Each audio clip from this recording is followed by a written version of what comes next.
have new details about this accident that took the life of cinematographer Halyna Hutchins and injured the movie's director. Now, Alec fired the fatal shot, but this isn't the first time a prop gun has misfired on a movie set. Had two people accidentally shot on a movie set by a prop gun. We need help immediately. We were rehearsing and it went off and I ran out. We all ran out.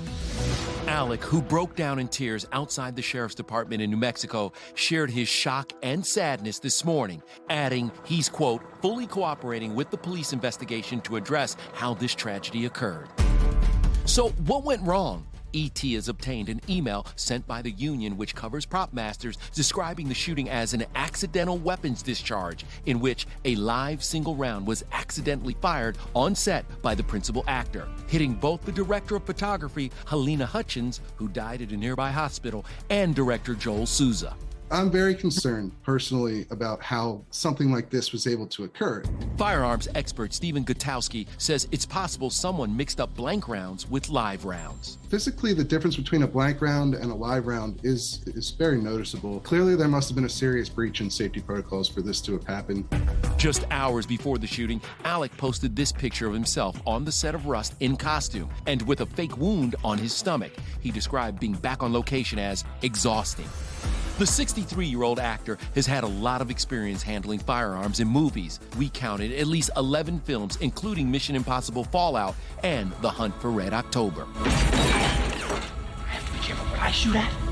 As the investigation continues in New Mexico, we're learning more about the victims. The 48-year-old director was released from the hospital this morning. And the film's director of photography, 42-year-old Halyna Hutchins? It's a passion for sure. On Tuesday, she posted this video, riding horses on set. The Ukrainian-born cinematographer is married and has an 8-year-old son. Her husband told the Daily Mail Baldwin has been in touch and is being very supportive. Actor Joe Manganiello, who worked with Halyna on the movie Arch Enemy, said, "I can't believe that this could happen in this day and age." This morning, Nichelle spoke to Wayne Brady, who praised Halyna's professionalism.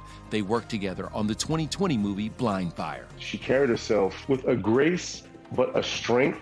The director listened to her. You know, the stars listened to her because she knew what she was talking about. One of the things that breaks my heart reading this is seeing she's a wife and she's a mama. Yeah, that's heartbreaking. To have your mother taken from you in an instant. Unfortunately, this isn't Hollywood's first fatal on-set gun accident. Well, it is a violent film. It's a very violent film. I got shot. Each one of these is a life. Overnight, the sister of the Crow star, the late Brandon Lee, Shannon Lee, tweeted her condolences, adding, "No one should ever be killed by a gun on a film set, period." Don't worry about it, man. I felt fine. I had my head down.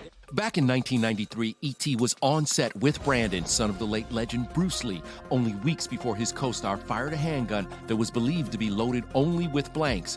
But the tip of a dummy bullet was lodged inside, hitting Brandon in the abdomen and killing him. That night, the barrel, I don't believe, was checked, from what I saw. Whatever happens, happens.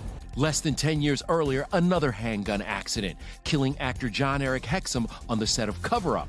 Hexum accidentally shot himself in the head with a .44 Magnum being used as a prop gun. I play ex-Green Beret. It was all about weapons and martial arts and everything. One report from the set of Rust says that in the immediate aftermath of the accident, Alec kept asking why he was handed a hot gun. As we mentioned, the vintage prop gun did have a live single round in it. According to the LA Times, a crew member reported a half a dozen camera department workers had walked off the set that morning to protest working conditions. Quote, corners were being cut and they brought in non-union people so they could continue shooting. Adding that on Saturday, there were 2 misfires on the prop gun and 1 the previous week. Professional movie armor and weapons handler Mike Tristano spoke to E.T. via phone. He worked with Alec on 1999's Thick as Thieves, where Baldwin regularly handled guns. He was very professional, very safe, very conscientious. Never had a problem with him. He was always very safe. Despite this photo showing a safety meeting happening on the Rust set, Mike says proper procedures were likely not followed. The gun should never have been loaded and given to an actor during rehearsal.